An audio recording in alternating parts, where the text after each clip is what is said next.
Right, welcome back to the Easy podcast.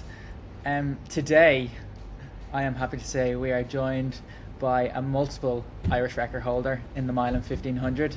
Many Australians know him from Zatopek in 2024 when he outkicked Jack Rayner to win, and also the Box Hill Burn when he beat Stu McSwain over 1,000 metres.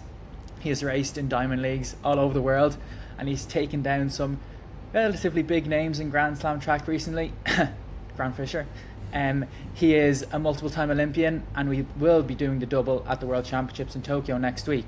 He is Ireland's best ever male distance athlete. Welcome to the Easy Double podcast, Andrew Coscoran.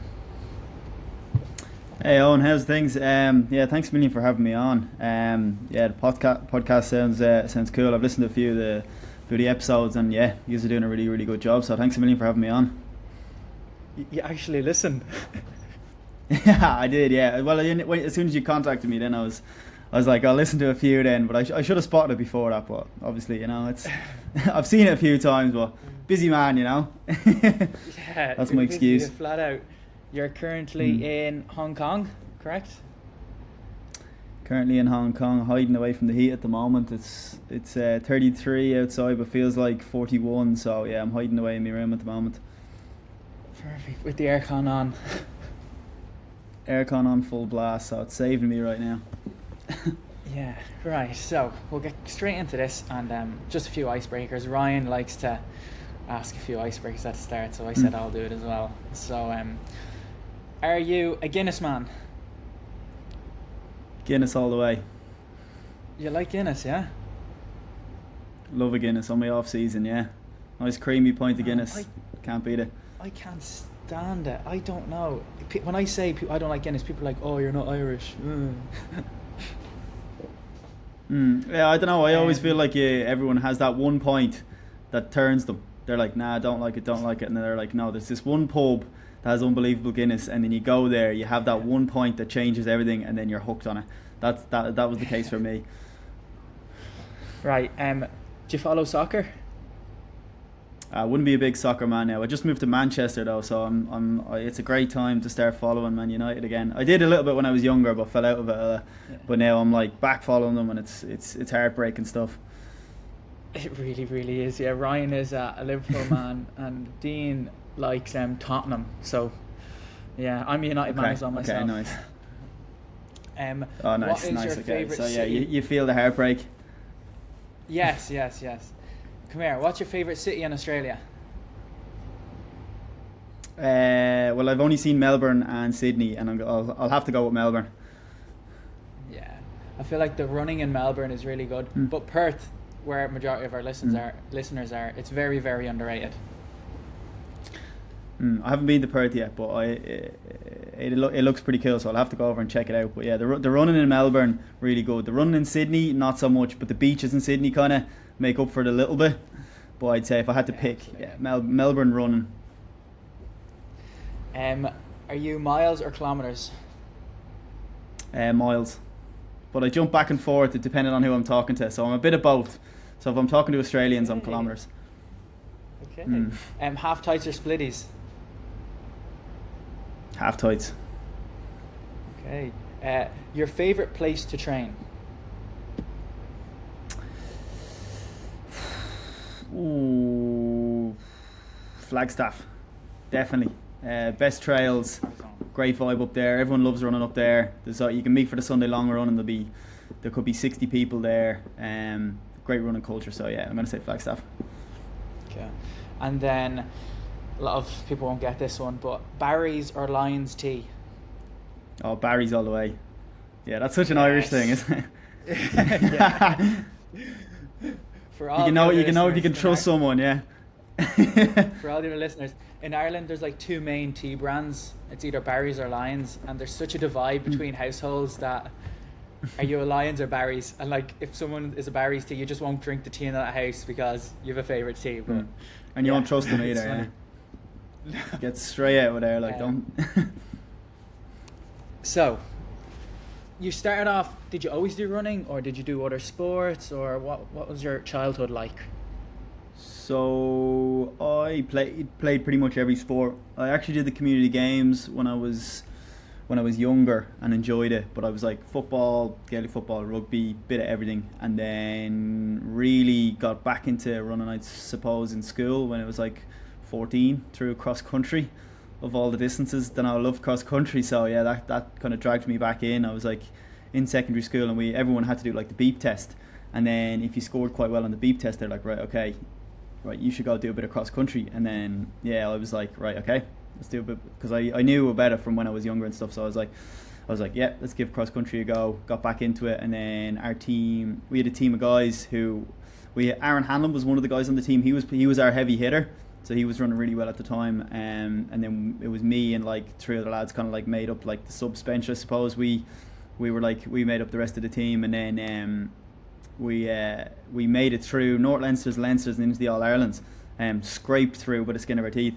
And then once we got to that level, then I think I finished like 11th overall. But like when you're at the national cross in the schools, it's like you can some of the lads can be like old enough, they can be young enough to compete in that age category, but then they're too old then to compete in the international when you go to the SIABs. So like a couple of the lads ahead of me were like too old to go to SIABs, and then I got the call up in 11th to go, and I went over, put the Irish vest on. We were over in Cornwall. Didn't run that well over there, ran okay back of the field, like, but absolutely loved the whole thing. And then after that I was like, right, okay, I'm hooked on this, and then just I've been doing it ever since.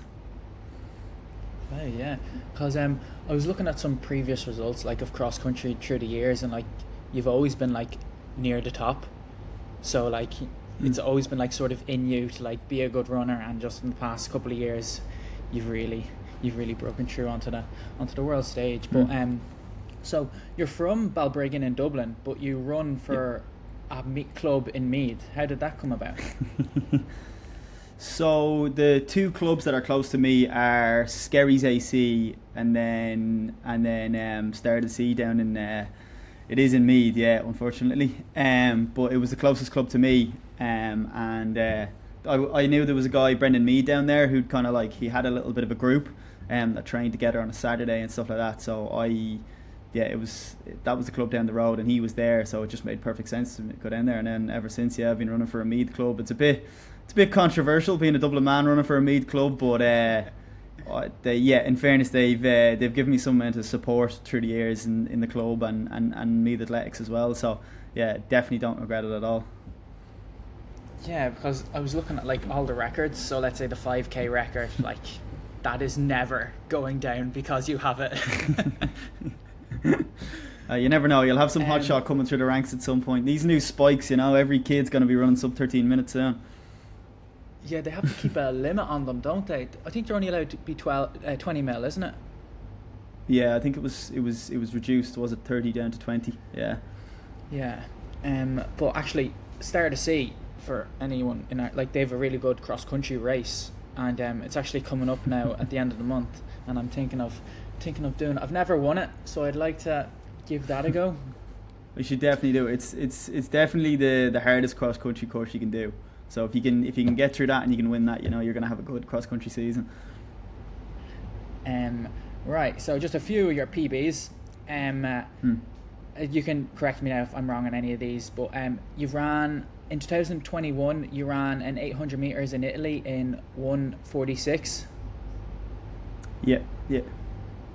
That was actually that was very temporarily 1:45. I crossed the line and they said 1:45 low, and I think they got me mixed up with the guy who came second. So I had 1:45 for a couple of minutes, and then it was 1:46. So I was like, no way was that 1:45. That doesn't make any sense. But yeah. But you'd beat that now, would you? Or you'd be thereabouts? Who knows? It's hard to know until you go and do it, isn't it? Yeah. I'd like to think I would, but you don't know until you do. So your 1500 meter outdoor national record is from Silesia in 2023 at 3:30.49.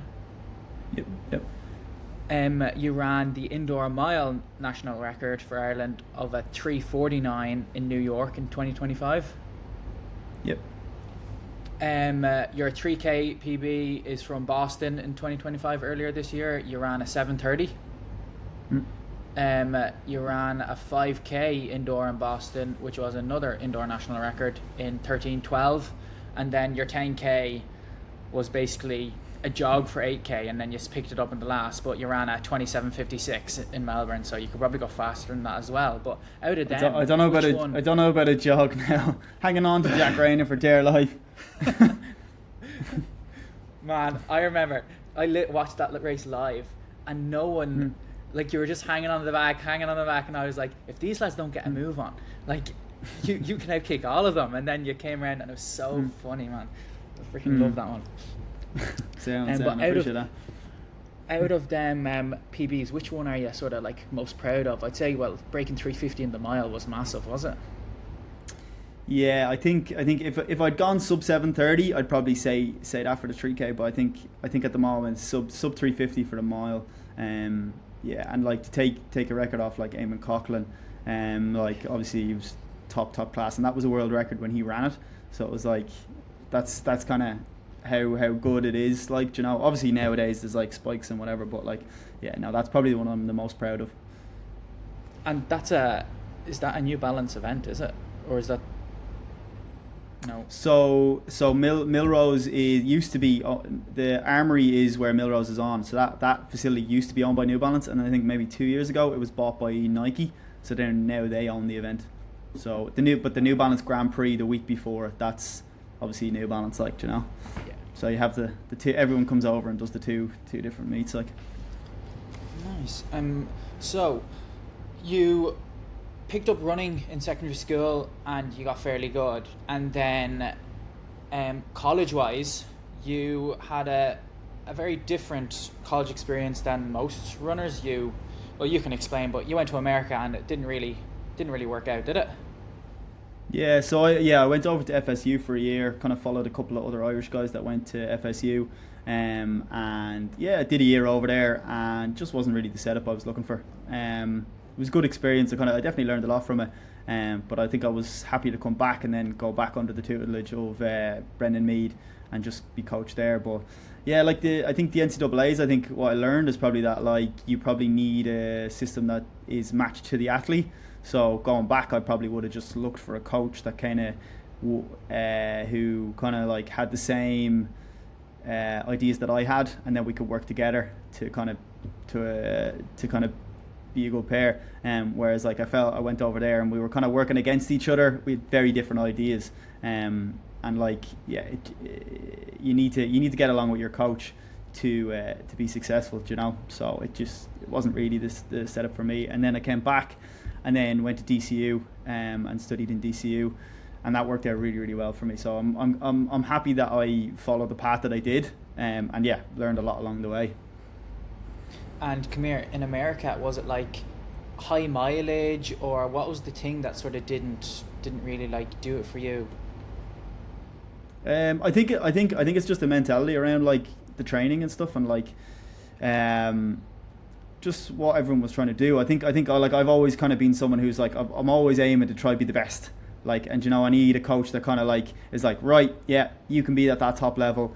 I'm going to help you get there. Whereas it was kind of more like, oh yeah, you can maybe get to this level. I don't think you're going to be good enough to be at the top. So like just be one of the guys that also ran. And like I never wanted to be that guy. Like, and yeah, so like I always kind of fought against it, and yeah, found a coach that kind of like believed that we could kind of make the jump up to the top, and we're still trying to do that, but you know, we're working on it. Oh, you're getting very, very, very close, and in a week's time it's gonna really come to fold. So because I feel like everyone just has the idea that you go to America, you live that as a kid, and you try and become that like live that professional athlete life as much as possible, and like sometimes it just doesn't work out, and like you don't have to go over there. Basically, like you just have to find what works for you, and America breaks a lot of athletes.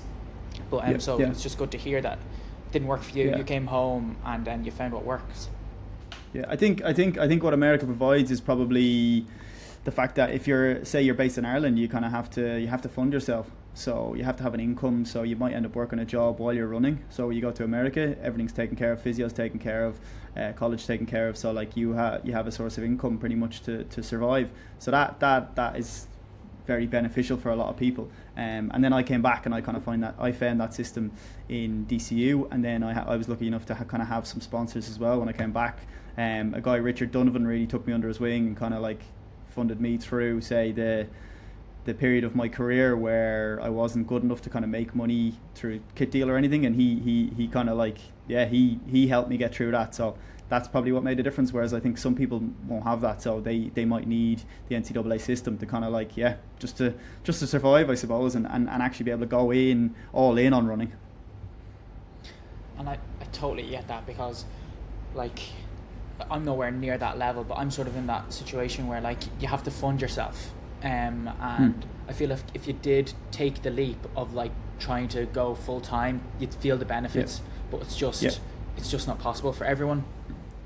Yeah, you need to pay the bills. You need to eat food. You need to be able to pay for physio. You need to be able to live as well. So like it's that fine line between doing enough work and then doing enough training and being able to recover during the day and stuff. But it's hard to do it. It's very hard. It's a fine line. And come here, what did you study in DCU? I studied teaching. So maybe I don't know if I'll necessarily go into teaching when I retire from running. But I'll figure it out as I go. That's on the back burner for now. Yeah, exactly. Yeah.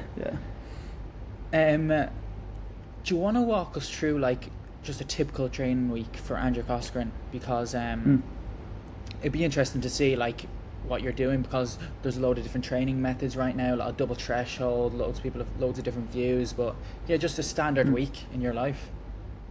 Yeah, so I suppose it depends on if it's a winter base or say this time of year when we're kind of sharpening up into the kind of the big championships. Like during the winter, it's a lot more mileage. It's probably maybe 100 to 105 miles a week, somewhere around that. So do you want a winter one or do you want a summer one? We'll go actually your most, like, let's say leading up to a race. So it's going to be lower mileage, but it'd be interesting to see the sessions. So at the moment, I suppose it's about 80 to 85 miles a week. Kind of like Monday is 60 minutes easy in the morning, 5 miles easy or 4 miles easy in the evening. Strides, drills. I do a lot of like testing around my speed. So like I'll take out the timing gates and stuff, and we'll see exactly where, like test over like a flying 20 to see how. I just find it helps a lot with the running mechanics and maybe that closing speed at the end of the race. So I concentrate quite heavily on that. So that's Monday. Tuesday we're kind of doing, say, this time of year typically it'd be about 8k of volume. It'd kind of be like 10k pace, 5k pace. So they vary massively. But like you'd probably be spending half the session or a little bit over half the session at 10k pace, and then the rest of the session at 5k pace. So that can be in a lot of different formats. Then in the evening, out for another 5 mile jog. Monday morning, wake up, we're doing 5 miles, and then we're going to do gym. So gym, a lot of heavy lifting. We do a lot of plyometrics, box jumps, explosive stuff.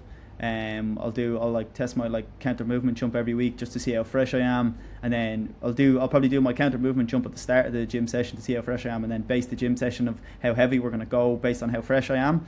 So that can be a good way to kind of work that out. And then so that's the gym session in the morning, and then we'll run in the evening, 5 miles in the evening. Thursday, drills and strides again, same as Monday. In the morning with a 6 mile run, evening 5 mile run. Then Friday's like our big session. So at the moment we're doing a lot of 1500 meter pace stuff. So typically we'll go anywhere from like 2.4k to 3.6k at 1500 meter pace, depending on, and 1500 meter pace or faster. So like yesterday we were kind of doing a bit of a lighter sessions because it's quite hot here, so you kind of have to pin things back a little bit. Or sorry, not yesterday. 2 days ago. So we kind of dropped it down to 2.4k, just a 1500 meter pace, and that's broken up into just doing 400s. So you're just trying to hit 56s and just kind of feel good at that pace and kind of get a bit of lactic in the legs. But like that was just, and then sometimes we'll add a little bit of fluff around it. So like you might have like a bit of threshold at the start, then you'll have your 1500 meter pace, a bit of threshold at the end. So you're just kind of like making it a bit of a bigger session, just to kind of get a little bit of like aerobic hit in there. And then that evening, 5 miles easy, and then next day Saturday, that's generally easy day, so you could take the day off, or you could do a bit of easy running. Max you'd probably do is like 5 miles in the morning. And then Sunday can depend. So sometimes on a Sunday we can like add a bit of like say threshold in again. So I might just do like 10k at threshold in the morning, and then sometimes if I'm really fresh and we feel like we need to add a bit more like threshold fitness in, I might do another threshold session in the evening. But that's rare. Probably only do that like every so often, like, you know. So sometimes do the double threshold on a Sunday, but usually just do like threshold in the morning. So that's the full week. Okay, so you don't really have a long run, let's say on a Sunday on the weekend or anything like that, no? Not this time of year. So I would during the winter. So during the winter, this winter I was kind of, instead of say that Sunday double threshold or single threshold, I would have had a 16-mile long run with like a 6-mile pickup in the middle. So and the 6-mile pickup is down to like say your LT1, sort of like that 2.5 millimole range. Even though we don't really test it, that's just roughly where we'll try to get to using the heart rate. So that'll be the Sunday long run. This time of year, I haven't really been doing long runs.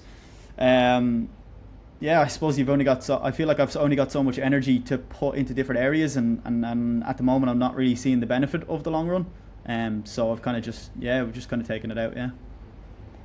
I love the way you're just like, oh yeah, just try and make 56s feel as comfortable as possible. I know, yeah. That is crazy. But anyway, yeah, that's the level you're at, man. And to be able to run a 56. So Tokyo is going to be warm. Have you done like any heat training? Because I know there's a lot of that core sensor stuff out at the moment. It's a big trend and phase. Have you done much heat training?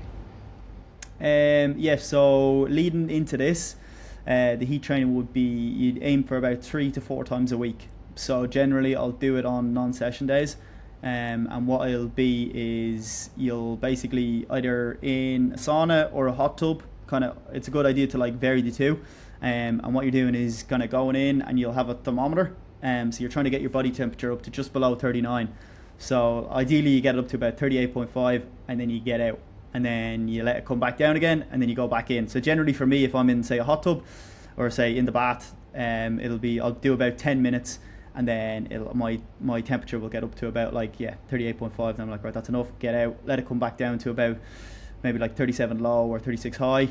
Then we're like, right, go back in, and then generally it'll skyrocket up. You'll probably do 10 minutes, and then the next one will be about 5 minutes before it's gone straight back up again. So you're just trying to get it to that 38 mid-range. If it gets to 39, generally that's too hot and you've kind of overcooked it, so you want to try to stay a little bit below that.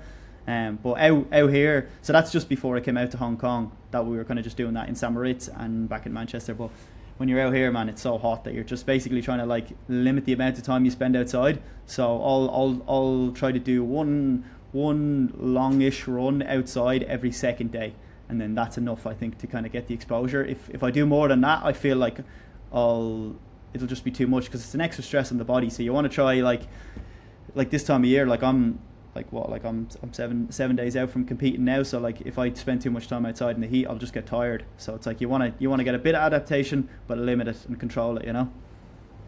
Man, tell me about it. In Ireland, it's been very humid recently. I really? don't know what it is since yeah, it's really weird. Like, yeah, I'm still wearing a t-shirt out when I'm running, and I'm sweating like a pig. So that's so good. The Aussie lads are always slagging me, saying, 22 degrees isn't warm, but I feel like 22 degrees in Ireland is very different to 22 degrees in Australia.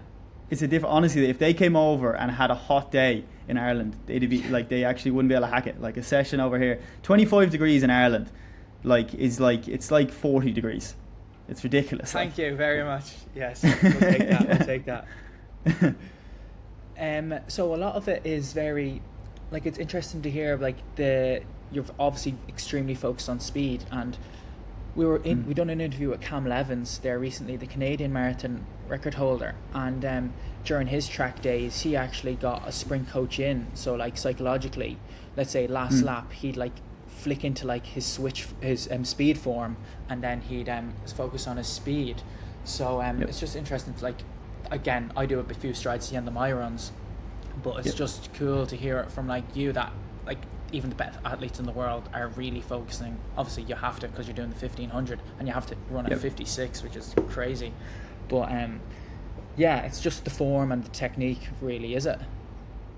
Yeah, like I think so. I work with a sprints coach as well. So the guy I work with is Jerry O'Donnell, who's actually got a few 400-meter athletes over here at the moment. So I've been doing sessions with him here, but I'll dip back in with him. Like I've been working with him probably like 3-4 years now. So I'll dip back to Ireland to kind of work with him and do sessions with him every so often. But yeah, he's a sprint hurdler, so that's his bread and butter. So yeah, it's kind of just like you're doing the drills that he gives you, making sure you do them right. So like everyone picks up bad habits when you're doing your like you'll learn a sprinting drill. You'll learn your A skips, like maybe like I don't know, when you're 16 or whatever in your local club, and then it'll get your form will get worse and worse and worse as you go through your career. So like it's like you get the pointers, just be like, right, yeah, keep your heel in, keep your hips in that right place, up nice and tall. And it's just little things that like it's like a natural thing for the human body to find an easy way out, because we're trying to be as efficient as possible. So you're going to do these like A skips. They're hard to do. They take a lot of energy. So your body's just going to be like, no, I'm going to compensate. I'm going to get sloppy. The hips are going to drop. I'm going to be in a terrible position. So it's just natural to kind of develop bad habits. So having a sprint coach there just to kind of like say walk you through the drills every so often, and then say when you're running, the running's exact same. Like I feel like everyone picks up bad habits, and then you'll try to, if you run a lot of mileage, you'll just try to become as efficient as possible at running that mileage and not necessarily at being fast.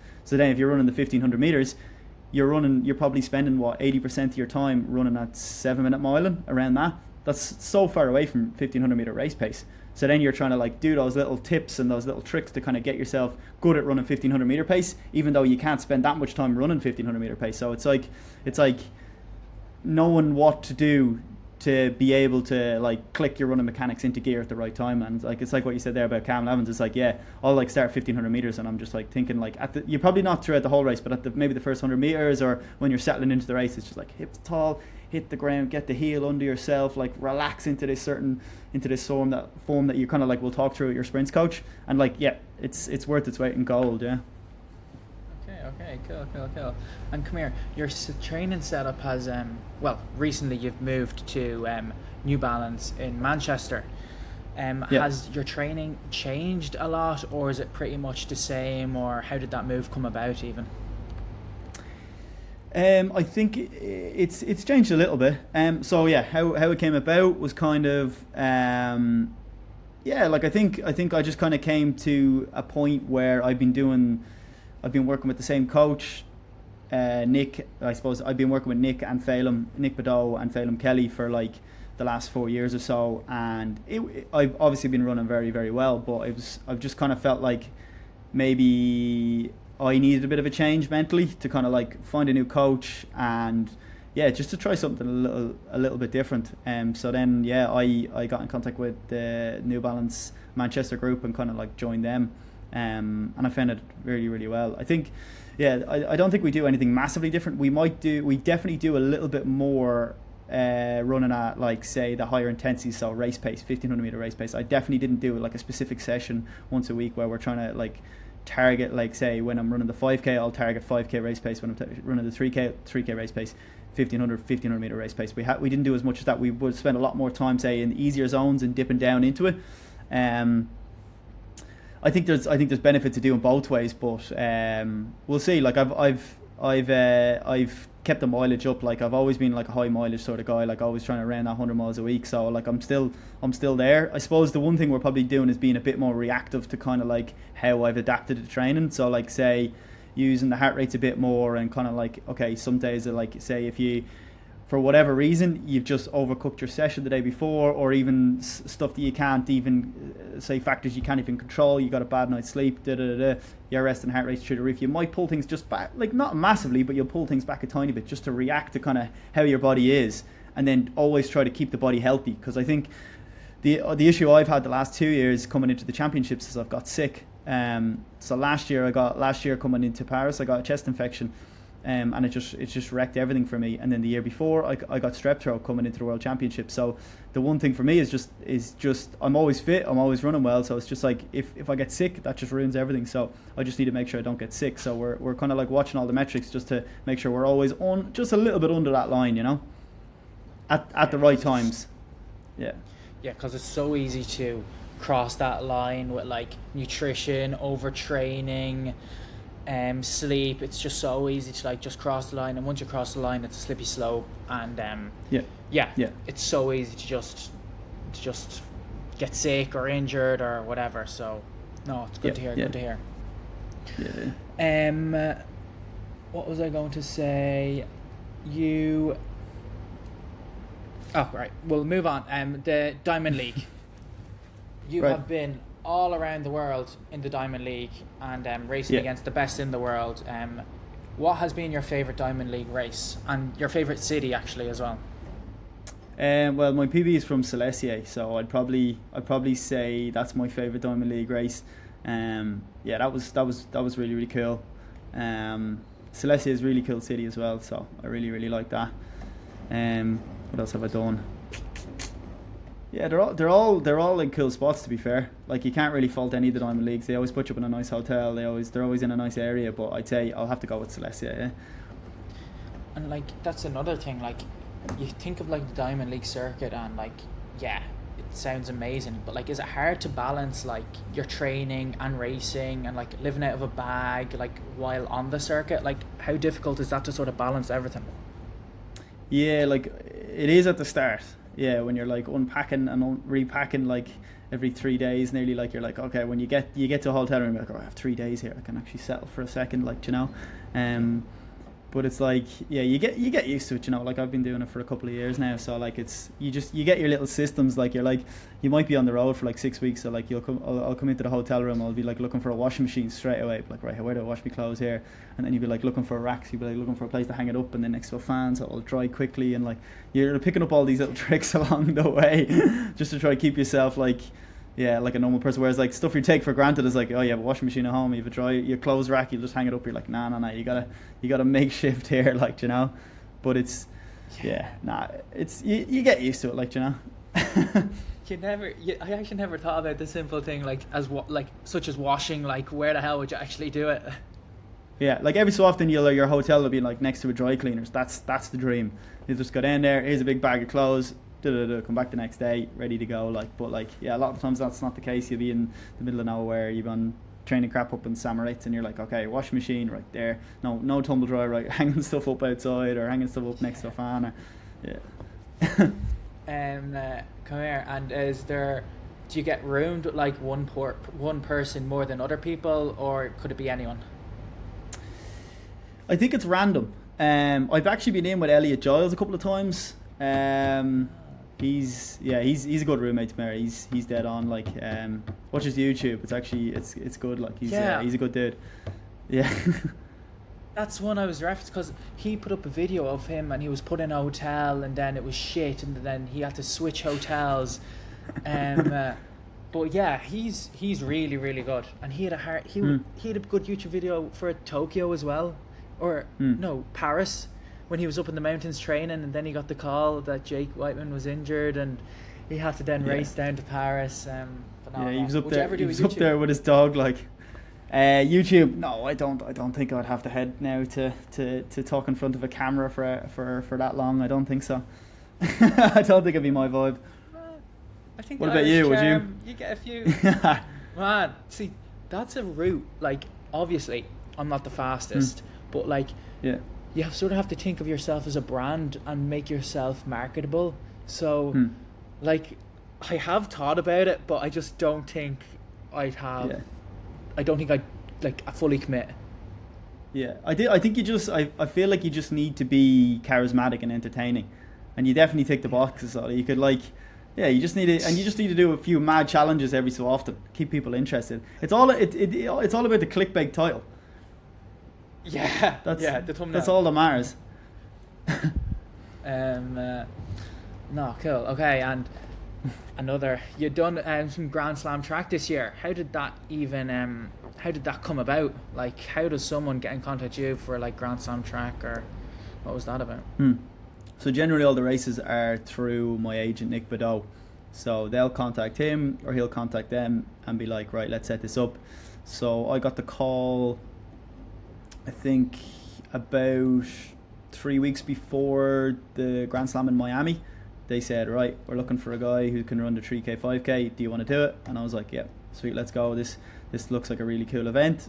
let's get involved. Obviously the prize money, very tempting. So I actually changed my plans, because I was going to go over to Flagstaff, and then plan was to be in Flagstaff and then drop down from Flagstaff to run a 5k in Sound Running.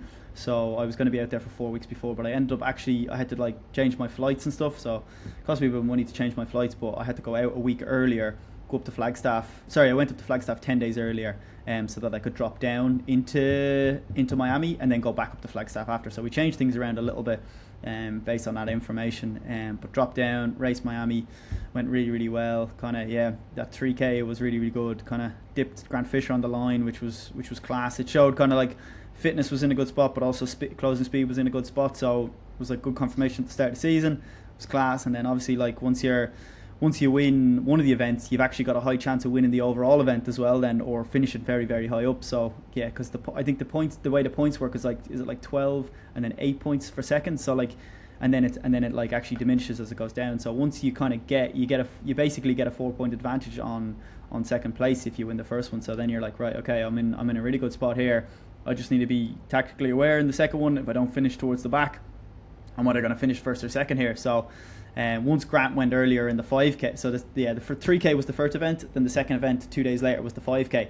So then it was like, right, decisions to be made. If Grant makes a move early, am I fit enough to go with him? And I just decided that I could potentially, if I went with him, I might blow up, finish at the back of the pack, and then like when you're racing those kind of races with that huge amount of prize money, you got to be like, right, if I blow up here, I might go from 50 grand down to 10 grand. So you're flushing 40 grand down the drain there. So like I kind of went in with a decision to be like, right, let's try and at minimum secure second place. So that was the tactics based on the 5k were based on that. Like, yeah, and like obviously, like running, let's be real, it's not the most, like, the athletes don't get paid enough as much as they should. So when an event like this comes around, and like even I was saying for you, like that money it's crazy money for an athlete. Like it is life changing money.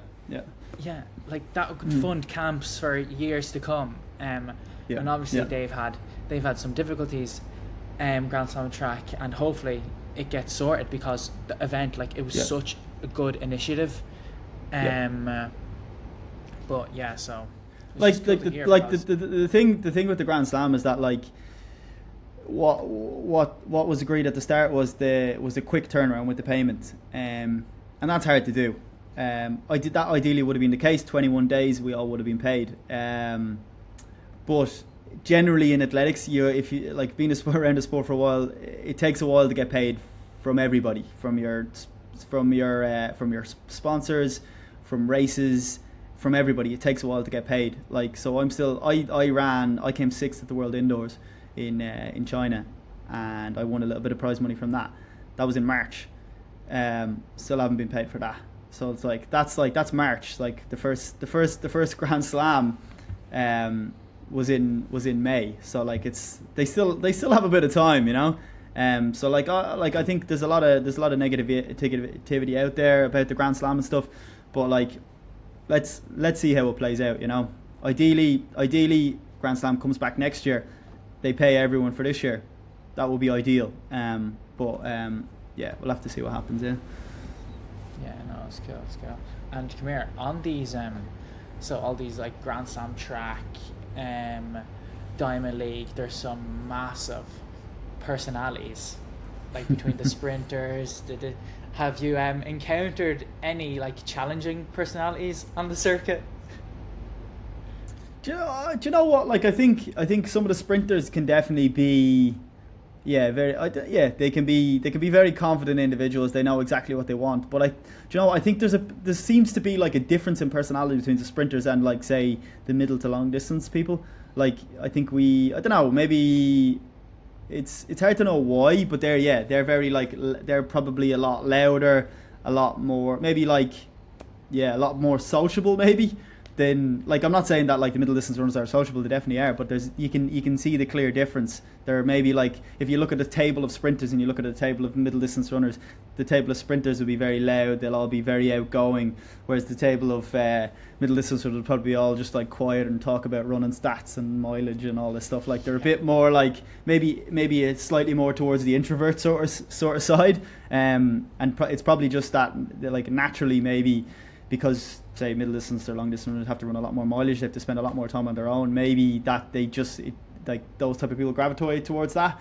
But I think everyone in the middle distance, long distance, they all seem to kind of like, everyone gets along. There's not that many conflicts. Obviously there's one or two exceptions, but like generally everyone's pretty sound and everyone gets along pretty well. Yeah, I tried to watch that sprint documentary on Netflix, and I think I got through halfway through the first episode, and I just couldn't stand Noah Lyles. Yeah. Like, they're a different breed, them sprinters. Yeah, you're the middle distance side of things, so you're like, you'll gravitate towards those sort of people a bit more. Yeah, but that's what have you watched Jakob Ingebrigtsen's YouTube channel? I've watched a few bits. Yeah. Like, is he sort of like that on the circuit, or is he much more quieter? Because I couldn't get over like how, I don't know, he's real like funny and just I wasn't expecting him to be like that. I actually think one of his superpowers is that he's always the same. Like in the race, post-race interview, sitting on a sofa, like I feel like he's always the same sort of person, and he's just so relaxed. Like I think before the Europeans in Munich last year, he showed up to the track 2 hours early. He fell asleep on a chair for about half an hour, and then someone woke him up and he got ready and started warming up, and then just like so relaxed. That, and I just think that's his superpower. He doesn't change, he doesn't stress, he's just the same the whole way across. Like, so yeah, he's always the same person. But I think that's so key, staying relaxed, because like you might be just tense and just wasting that energy that you will need. So being relaxed, it really is a superpower. And in them high pressure environments, like when I was doing nationals with you in the 5K, like it's so easy to get tense in that situation when you're sitting in a call room looking at you and like Ephraim Gidey and all these other like top athletes, and I'm like, it'd be so easy to get like wound up and like really, I don't know, just drain energy. Whereas like if you're able to keep relaxed, it's so important. It just I think possibly it is maybe a waste of energy, and a couple of other reasons. But I think you're able to maybe judge your own effort in the race a bit more, and like I think there's a few reasons why just staying relaxed makes a lot of difference. But I think energy conservation is probably one of the big ones. You just don't produce adrenaline as much, and then that just like saps the energy straight out of you. So you're currently in Hong Kong, going to Tokyo. When are you going to Japan? On the 9th. So I got over here on the 31st. So I've been here for close to a week, and then a couple more days here, and then we fly across, and then the carnage begins. And is that an Irish holding camp, or is it just you? This Irish holding camp. So pretty much all of the athletes, I'd say, except for maybe 2 or 3, they're all here. We're in the Hong Kong Sports Institute, which is really, really cool facility. Has like gym, has a track, has everything that you could need. Everyone's over here acclimatizing to the heat and getting over the jet lag. And right, so you have a pretty hectic schedule in Tokyo. So the Sunday 14th you have the 1500 heats, then the 15th you have the semi-final, the 17th you have the final, hopefully, the 19th you have the 5k heats, and then the 21st you have a final. So like from Sunday to Sunday you are running like 5 days. How do you even like go about thinking about like that week, because it's a lot of intensity and not many people could do it, let's be real. It's obviously hard, like to kind of like go back to back like that, but I suppose like I try to do the double at nationals, and I think that was kind of like like to try and get a rough idea of like what it would be like to say run one, how well can you recover and come back for the next one. But like it's I think it's more just about waking up every single day and just going, right, I'm going to try to give my best today, and then do the same the next day. I think I'm quite aerobically fit, so I think that's quite helpful when trying to like say recover. And like, yeah, you say you have a 1500 meter round, like I think if you're quite aerobically fit you can recover quite quickly. So I think it's just literally about just finishing up, relax, kind of get your hydration and get a nice meal, go back to bed. It's more like what I said there. It's just like staying relaxed, staying in tune with your body, and just like trying to nap when you can, trying to go to bed at the right times. Just don't get stressed, don't get worked up. So like a bit of daily meditation, sitting there, namaste and all that, just chill chilling out really. I think that's it's recovery really. It's the recovery's the hard bit. And I've always thought, so on, let's say the Sunday or like the Monday, so you've got the semi-finals. I'm not sure if that's in the evening or the morning, but like, will you, obviously a 1500 isn't like, if you were to race a 1500, you probably still do a session after. So like, will you still run in the evenings or around that, or how does that, like, how do you manage that? Yeah, so I think the semi-finals. So the first day the heats are in the morning, and then the second day the semi-finals are in the evening. So yeah, like, so when you finish my race in the morning of the first day, I'll do like 10-15 minute cool down, jog, try to get the lactic out of the legs. Then what you do, go home, have a nap. Then that evening you'll shake out. So either, I think I've been messing around a little bit more at the moment of kind of like doing it like spinning the legs on the bike. So like impact on the legs can kind of, if you're like it can make a difference, like if it's like the amount of times that you're banging your legs off the ground actually does make a difference. So sometimes if you're in there, if you feel like if your nervous system is a little bit fried, maybe from the morning race, say on the first day, if I feel like my legs are a little bit fried, I'll be like, right, I won't run that evening, maybe I'll go on the bike. But like spinning the legs over, so I'll do like 20 minutes maybe spinning my legs on the bike just to get the blood flow going, because it's really good for recovery. Then the next morning, then I'll get up and I'll do like a shakeout in the morning. So that'll be like 10-15 minutes, maybe some light strides. The light strides will kind of just be to like, kind of get the legs a little bit poppier, feeling really nice. And then you're just straight back in. It'll just be like that. It'll just be like constantly rest during the day, easy run in the morning, easy run in the evening. Just like little snippets of like keeping the blood flow in the legs, keeping that poppiness in the legs. But nothing, you're not trying to boost anything. You're not trying to like get any extra fitness. You're literally just trying to recover. That's the only aim of the game. And with the way like the 1500's planned out this year, it's freaking nuts, man. Like 3:30s are just like the norm now. But obviously you, after doing Grand Slam track, you sort of have that more experience of the sort of the rounds or something, and even nationals like the rounds. So obviously they're all not going to be 3:30, and I feel like with the heat, people are even going to be more conservative. So I feel like the tactics are going to play such a big factor, and positioning. And I heard Cam Myers on an interview, and it's just like getting yourself into that position is like half the battle, like not getting boxed into the rail and all that. So can't wait to see how you freaking get on, because we're all rooting for you here anyway. Thanks, man. I appreciate it. Yeah, thanks. So you're sponsored by New Balance, and I love shoes. Actually, I worked with New Balance back when I was in Australia, so I like to think that I was somewhat sponsored. Oh, class! They paid me class. to work. Yeah. What shoes do you wear? I'm gonna get there first. Yeah. So I've a fair collection. I wore the 1080s, the V14. I've worn the Rebel, the old Rebel, and I had the racing shoe, the Super Comp Elite V4. Now, brutally honest, V4 was pretty soft. I would have liked something a bit more snappy, and they didn't have the Pacer. I would have loved the Pacer, but I heard that the V5, the new Super Comp Elite V5, is a really nice shoe. So I was going to ask you, what's your go-to, or like what's your New Balance rotation? So I'm 1080s, all easy runs. And then sessions are SC Elite V5. The V5, unbelievable shoe. You have to get your hands on it. It's so good. It's definitely like poppier than the V4. it's a bit more like there's a bit more energy out of it. So like definitely need to get your hands on a pair of them. And then racing spikes are the MDX. Are we on the V3s now? Yeah, the MDXs anyway. Class. Unbelievable spike. I think they're the best middle distance spike out there. Like everyone from the 400 meters up to the 5Ks wearing the MDXs. Like they're all love it. But I think it's specifically made for like the 815 range. But yeah, it's class. Cool.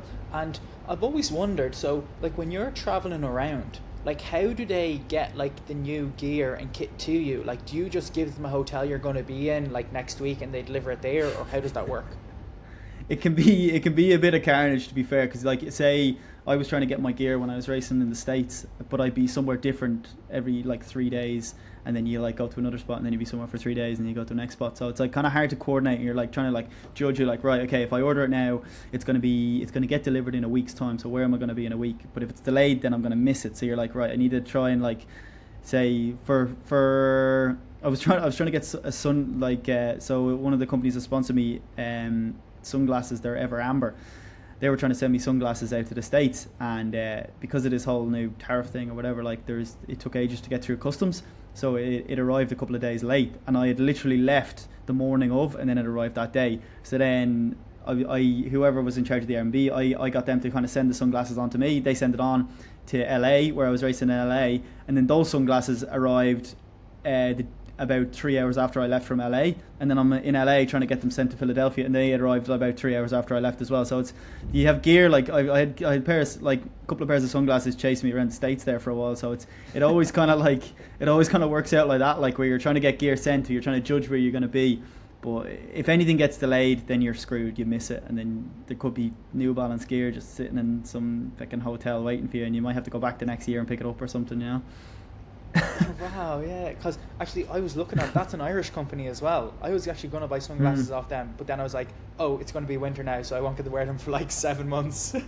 Yeah. Well, they have the sleep sunglasses as well. I have the sleepy sunglasses here. And get yourself a pair of these. Yeah. These are unreal. Like before you go, about like an hour and a half maybe before you go to bed, or maybe an hour before you go to bed, just stick these on, and they just block out all the blue light. Yeah, they block out all the blue light, and then you just like, honestly, man, you sleep like a baby. So I'd fully recommend a pair of the Ever Amber sleep sunglasses. Like so good. But so if you want them to, but they're really good, and they're a little bit say cheaper than say, they're just as good as the higher end brands, but they're a little bit cheaper. So I'd fully recommend them. Like they're class. Man, I hate, like, Oakley have a freaking monopoly in the market. It's so annoying that they can charge like 200 odd or whatever for sunglasses. It's freaking nuts. Yeah, whereas you can get the same thing from say Ever Amber for like more than half the price, and it's just as good. So you're like, fucking just crack on with them, like, you know. Come here. Are you a bicarb guy? Have you tried that Nomino broccoli shot thing, or I haven't done the Nomio. I haven't done the Nomio yet, but I do the bicarb generally. I'm still hemming and hawing on the bicarb. I think like I raced all indoor season without the bicarb, and then outdoor season I've been racing with the bicarb. I honestly still think I might be slightly better without the bicarb. So for whatever reason, like it's trial and error sort of thing, isn't it? I'm still 50-50. I'm not fully convinced. Like obviously the science is there to say that it would like buffer lactic for you, and it does do that. But maybe some of the trade-offs are that you have a lot of sodium, so you're a little bit heavier, and then you can have stomach issues. So not fully convinced yet. I'm in the exact same boat. I don't have the Morton one. I get the cheaper one from this company called Flycarb. But nice. Like I feel like I've run well with it, but then again I'm like, is it in my head? Because I actually don't feel any different. Like really, I don't really know. Yeah. I suppose it's like one of the things is that like say like I was saying there, it's like the stress around it, like the actual effort of like taking the bicarb. It's quite uncomfortable to take it. You're like, it's a bit weird. Like, would you be better off just going in a bit more relaxed and just going, I'm just going to have a coffee here and just maybe get some like a gel into me that I feel a bit more comfortable doing, and then it might just be a little bit easier, and you might race a little bit better because it's just the process is just a little bit easier. I'm not sure, but maybe you're better with the bicarb as well. I don't know. The science would say that you do buffer lactic, so that should make you better in a 1500 meters or an 800 meters. So yeah, I'm not so sure yet. Right. So after Tokyo, are you calling a season, or are you gonna dabble in some cross country? Will I see you out in the fields? Yeah. I think I'm gonna need a break. I think it's been a long season, so I've been racing since May. So I think I'm gonna take maybe a week off, or yeah, maybe even more than a week. Enjoy. I'm gonna travel around over here a little bit. So in Japan, and then maybe go out to Okinawa for a little bit as well. So I'll have a look around, and then yeah, I don't think I'll be racing maybe until I possibly might run national cross country. When is it? Is it I'm going to say end of November? Oh, I haven't even looked It's at it, the but is it? Yeah. 23rd of November up in Derry. Okay. Ooh. Okay. So Interesting. I've got an Airbnb. You can sleep on the sofa if you want to. Okay. I might take you up on that. Yeah. Sick. And an off season. So like, will you totally like? So I'm coming off my first ever break where I took it on my own accord and my body didn't force me to take it. So Nice. like I Good place think to I be. ran like every. Yeah, I think I ran like every third day or something. Like on your off season, Yeah. do you like totally not run, or do you like still jog a few days? Yeah, I think I'm so used to running so much mileage that if I just did nothing, I think I'd just feel a little bit weird. Like generally I'll be like, I'll go a couple of days and I'll go out for an easy jog, or maybe I'll get on the bike and kind of go out for like an hour cycle, just have a spin around, just a bit of change of scenery, you know. But like, I think if I took too long off, I think my tendons and stuff would start to like, when I did come back, then they'd feel a bit weaker, and maybe they'd like, I feel like I'd get like an Achilles injury or something would pop off. So like, I'll always kind of keep a little bit of impact on the legs. Like I probably wouldn't I wouldn't like take more than a week without running completely. I'll probably take like a week and then maybe do the odd little bit of running here and there, just to kind of bang the legs off the ground and keep the tendons activated, you know. Yeah. Are you the same? Man, I felt like a drug addict. So I had like 2 days off, and I'm like, oh, I feel like I should really be doing something. And you've like that itch inside you to just like run, but in the back of your mind, you're like, no, this is good for me. My body needs the break. So I feel like it's so hard to actually like take a step back and let your body recover, because like as a runner, you always want more and more and more and more. But in my head, the way I think about it, any idiot can run. Like I could go out and run like 100 miles a week, 100 kilometers a week, or 100 miles a week, but my body then isn't absorbing the training. So I have to like, because I'm working a 9-to-5 job, like you sort of have to train smarter rather than harder. Yeah. Like if you need energy to adapt to the training, the stimulus that you get from the training, you need energy then to like to deal with the inflammation and actually change your body to actually benefit from that training as well. So like if you're training in the morning and you're on your feet all day, like that's not going to happen. So you're gonna All right. So sort of last question. If you were to like give one piece of advice, this is so stereotypical, but I think it's good to know. Like, one piece of advice to like the average runner out there, like me, let's say for example, like what would you tell me to do? Honestly, I think it's basic enough morning heart rates. Just every morning you wake up, you look at your morning heart rate, and you go, right, if I'm absolutely fried today, my morning heart rate's through the roof. You need to pull things back and just recover, like what we were just saying there. Like it's like taking your time off at the end of the season. You let the body bounce back, you go again. Like I think there needs to be a fail safe in your training where, how do I know if I've overcooked it? And that's the heart rates. And then, right, if I overcook the heart rates, if they're through the roof, maybe I take a rest day, maybe I take a down day, maybe I take it a little bit easier. I think honestly, heart rates are gospel. Yeah, and when you're looking at heart rate there, like I personally, so I notice my heart rate when I'm lying down, and then like I sort of stand up out of bed, wait for a minute, and sort of wait for it to peak, and then I sort of know if it's like, if my lie down heart rate is more than, let's say, like 20 or 30 beats than my standing heart rate, I know I'm a little bit cooked and I just have to be a little bit careful. Or what are you sort of looking out for? Like I use my Garmin and my Aura ring to kind of like, that'll kind of give me a resting heart rate throughout the night. So I think the only thing that's important is whatever you do it consistently. So like, say if you take your morning resting heart rate by lying down for 2 minutes and counting your heartbeats, if you just do that exactly the same every single time, that's the way to do it. Like as long as you're just consistent in how you do it. So like if the way you do it there, like absolutely perfect. Like, you know, as long as that's the way you always do it, and you don't one day you change it and then you're like, oh, it's higher, but like you're like, well, you did something different, so that's why it's higher. Like, you know. Yeah. No, cool. Well, Andrew, come here. Thank you so much for coming on. You've literally elevated middle distance and running in Ireland to a whole different level, and you're inspiring so many kids, and even me as a 27-year-old. Like, I've looked at you and I'm like, yeah, do you know what, I'm going to get back into running and try and like just get the best out of myself, really. But yeah, you're an inspiration. Oh, thanks, man. I appreciate that. Thank you very much. And yeah, good luck in actually, one more question. Is there any we do this we do this thing in the podcast, Double Trouble, where it's like it's an opinion that you might get in trouble for. So I said, running fast, running faster is better than, let's say, running longer. Have you any like hot opinion that, not that you're going to get in trouble for, but like not many people, or I don't know, like what is some examples that we've done? Oh man, I'm trying to think of something that doesn't get me in trouble. Yeah.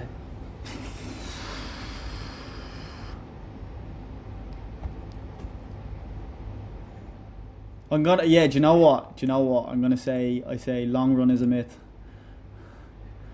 Okay, fair.